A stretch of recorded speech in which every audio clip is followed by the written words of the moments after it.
Tomodachi Life Living the Dream has leaked ahead of its release. And CinemaCon gave us plenty of announcements to be excited about in the world of film. The Denton download starts now.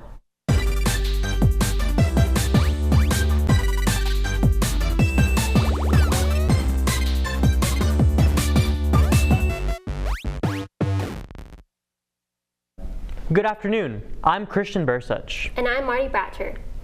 Just days before the Tomodachi Life Living the Dream release date, the game was leaked online. A ROM of the game leaked on Monday. A ROM is a file containing the data from a disc or cartridge of a video game. Before the ROM was released, some retailers allegedly sold copies of the game early, which is probably how the game ended up on the internet. If you don't want spoilers for the game, you'll have to be extremely careful for just a little while longer before the game's official release tomorrow.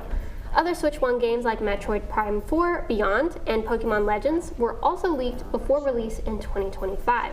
Tomodachi Life Living the Dream is expected to be one of the last major Nintendo releases leaked before its release date due to the increased security of the Nintendo Switch 2. CinemaCon news comes from Warner Bros. Pictures on The Lord of the Rings, Dune, Mortal Kombat 2, and the DCU. Though the film isn't in production yet, Warner Bros. Made sure to give a short teaser for Lord of the Rings, The Hunt for Gollum. The teaser didn't reveal much, but they are definitely leaning into nostalgia for Peter Jackson's trilogy, using Howard Shore's score and the same font for the teaser. The Hunt for Gollum is set to release on December 17, 2027. DC Studios also brought out Millie Alcock, Jason Momoa, and director Craig Gillespie to promote the upcoming Supergirl film.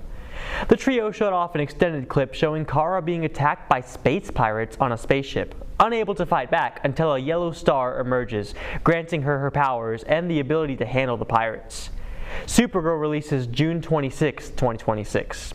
Another surprise was when CEO of DC Studios, Peter Safran, debuted the trailer for Clayface, and it's unlike anything we've ever seen before, showing a few glimpses of the intense body horror present in the film.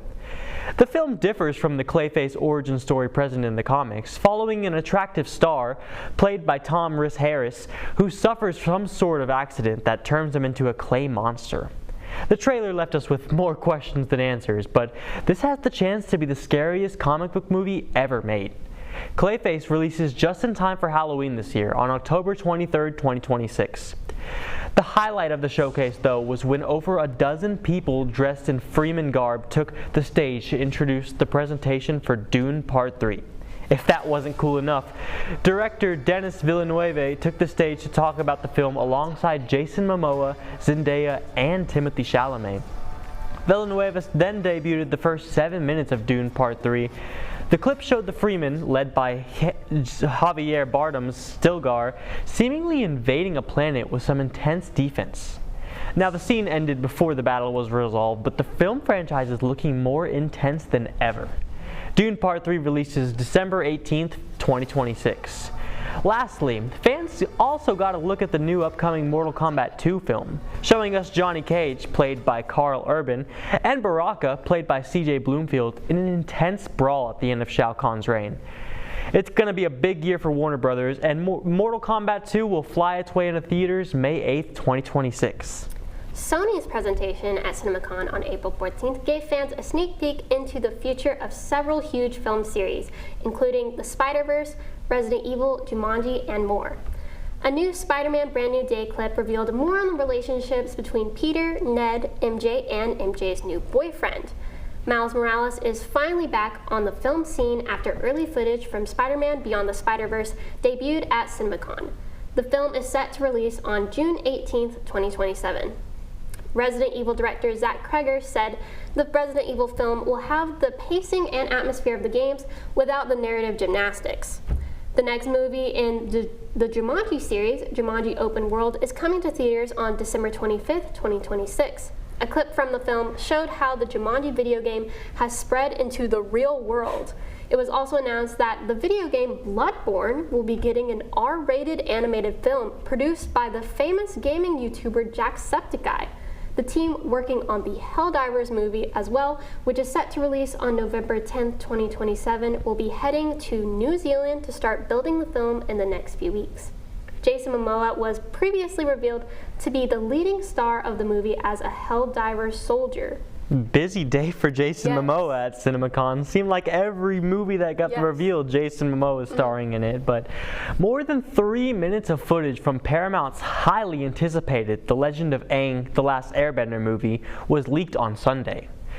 Twitter user I'm Still Dissin said that Nickelodeon accidentally emailed them the entire film, though reports suggest the studio was hacked. The 2 clips posted by I'm Still Dissin have since been removed and replaced with a copyright message. Paramount is scrambling to copyright strike any posts with the footage, but links to the entire movie are still all over social media. Clips from the leak feature older versions of Aang, Zuko, Katara, Sokka, and Toph, united for some new shenanigans in the sequel movie. Nickelodeon and Paramount have not yet released any trailers for the movie. The movie was originally set for a theatrical release in October of last year. Paramount later pushed back, then canceled the theatrical release of the film. Legend of Aang: The Last Avatar is now slated to premiere on Paramount Plus, October 9th, 2026. It's insane to think that they have the entire movie completely finished in the vault, and it's not coming out until October. Yep, it's insane. I mean, this is a movie that'll probably would have made millions of dollars too at the movies, and now they're just not going to do it. Maybe there's still hope that it'll come to theaters. Hopefully. The next game in 4A Games' Metro series will officially be revealed on Thursday during an Xbox First Look showcase. Metro 2039 will be the first new game in the post-apocalyptic first-person shooter series since 2019's Metro Exodus, publisher Deep Silver announced Monday. During a digital-only broadcast tomorrow, April 16th, 4A and Deep Silver will offer a world premiere look at Metro 2039. That showcase will be streamed at noon on Xbox's YouTube channel. Metro 2039 will be the 4th mainline game in the series, which is based on the novels by author Dmitry Glukhovsky. On Monday, online hacking group Shiny Hunters released confidential data about Grand Theft Auto Online and Red Dead Online's revenue and player numbers. After Rockstar confirmed the breach and refused to pay the group's ransom, Shiny Hunters released the stolen assets onto the dark web, where fans dug into them.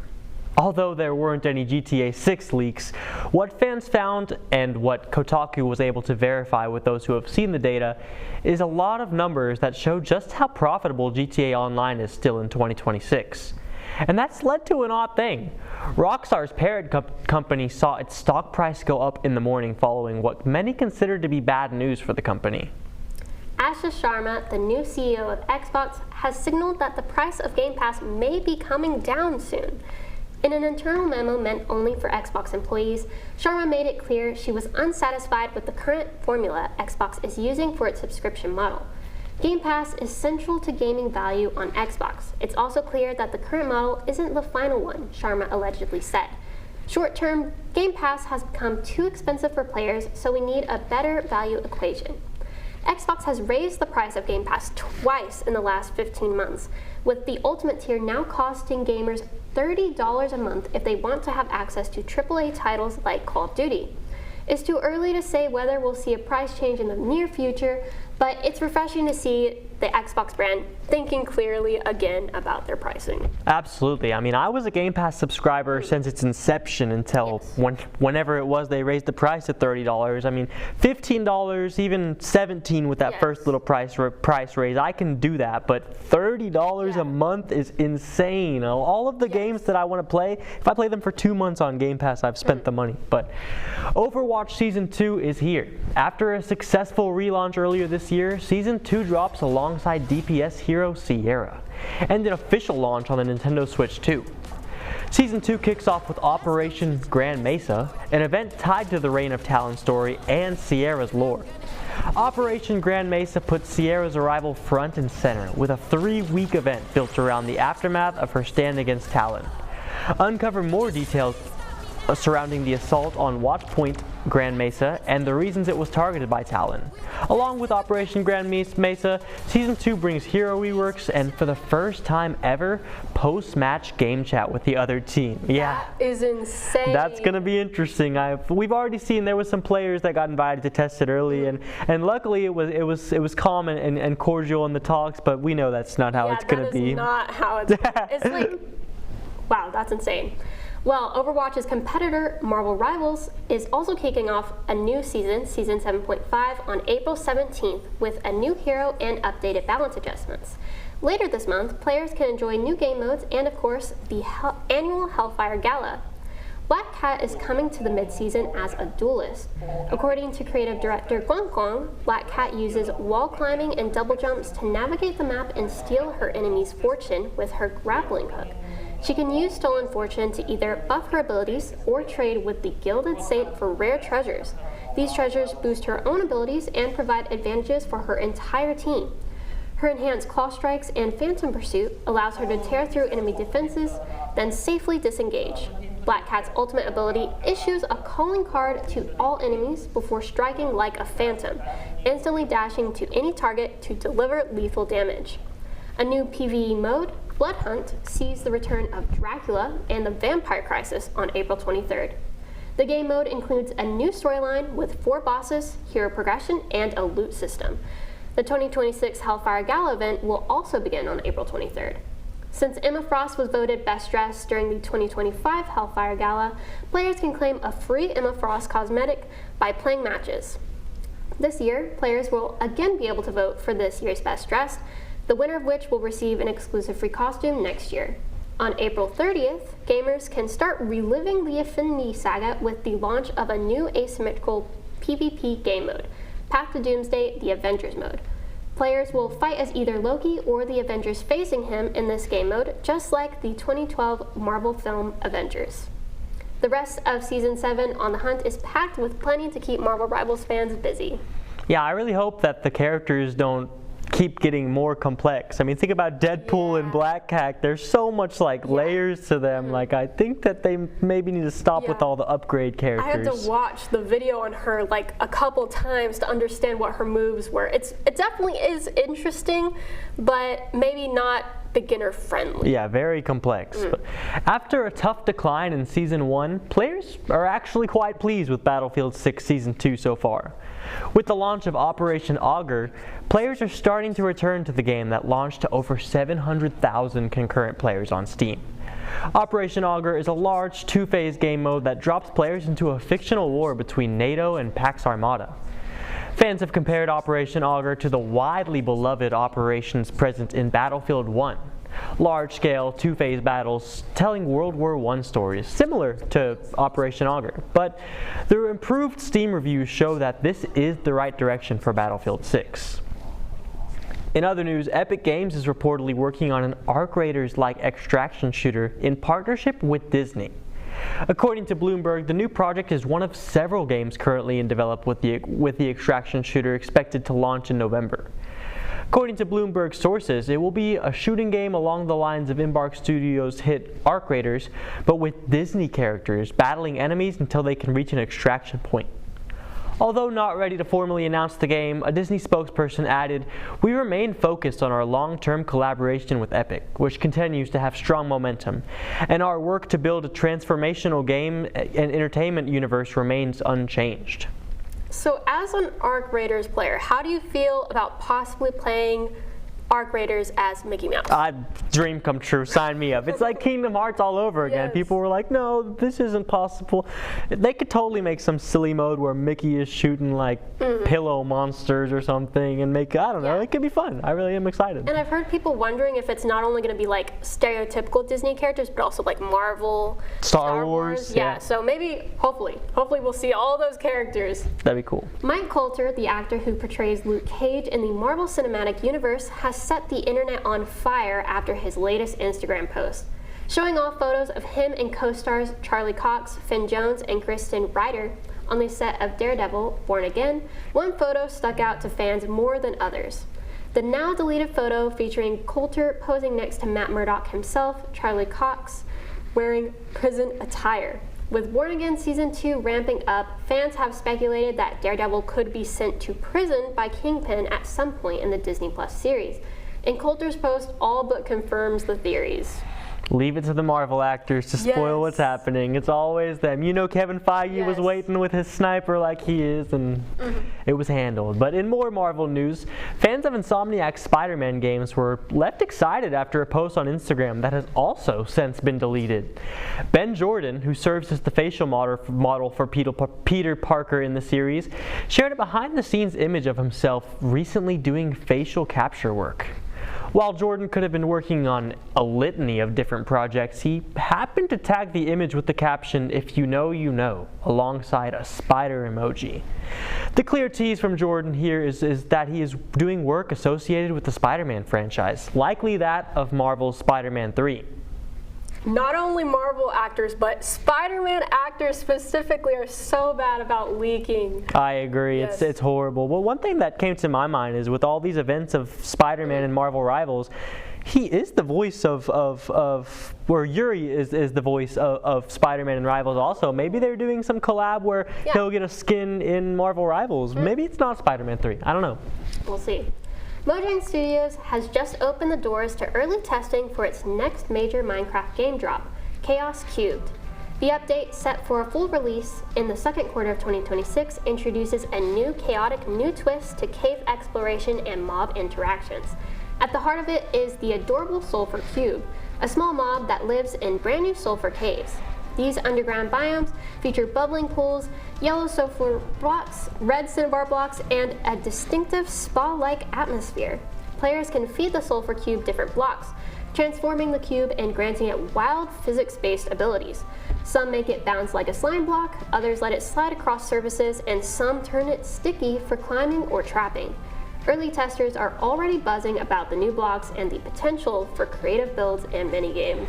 Yeah, I think it's great for Minecraft to shake up the formula every once in a while. Always going to be a beloved game, but things like this are how you make it survive, how you make it last another 10 years. But a game similar to Minecraft, Grounded 2, dropped the Beat the Heat update, bringing a new boss fight, a new buggy progression system, and a wave of content, improvements, and community-requested features. Using moldy milk maulers, players can invest in their buggies and improve combat and support capabilities, and they're going to need it against King Dozer, a full-scale boss added in the new update. King Dozer, the second optional boss in Grounded 2, is a large lizard who drops armor and weapons crafted from his scales, alongside special furniture to celebrate your win against him. The fight is not easy, so make sure you're prepared for it. I may be wrong, but I think this is the first reptile type enemy for the game. Yeah, absolutely. A lot of spiders. I think there's a bird or two, but yeah. Scary stuff. Animal Crossing's 25th anniversary was on April 14th. To commemorate the anniversary, Nintendo released an update for Animal Crossing New Horizons that included some bug fixes and an ornament of the iconic Animal Crossing leaf. Nintendo also added the soundtrack of the first Animal Crossing game to the Nintendo Music service. New Horizons received a huge update in January for the re-release of the game on the Switch 2. The Switch 1 version came out in 2020. It became the first console game to sell 5 million digital copies within a month. The first game in the series, Animal Crossing, released on the Nintendo 64 in Japan on April 14th, 2001. Very old. It's so cozy. I love that game. Me too. Jazz pop singer Leve is headlining Fortnite Festival Season 14 tomorrow, April 16th, with hit songs like From the Start and tracks from her latest album, A Matter of Time. The Leve Music Pass will include an exclusive Leve skin and a Mad Woman jam track. Another Leve skin will be in the Fortnite shop with the tracks Tough Luck and Lover Girl. Also coming to Fortnite Festival is a new karaoke mode and a Pro Drums difficulty option. Festival players can now sing along to their favorite tracks as long as they have a compatible microphone. In other Fortnite game modes, players can now move around while jamming instead of being locked in place. Mad Woman released on April 15th in the deluxe version of Leve's album A Matter of Time, The Final Hour. Mad Woman's music video released April 13th and featured appearances from Olympic figure skater Alyssa Liu, The Summer I Turned Pretty star Lola Tung, Cat's Eye member Megan Skindell, and Heated Rivalry star Hudson Williams. Wow, big loaded music video. Yes. Now available on Xbox Game Pass this week, Football Manager 26, Football Manager 26 console, Hades 2, Replaced, The Thaumagoder, The Elder Scrolls 4 Oblivion Remastered, EA Sports NHL 26, and Call of Duty Modern Warfare. And later in the month we'll see Little Rocket Lab, SOPA, Tale of the Stolen Potato, Vampire Crawlers, and Kiln. That's all for this week. I'm Christian Bursuch. And I'm Marty Bratcher. The Denton Download will be back next Wednesday.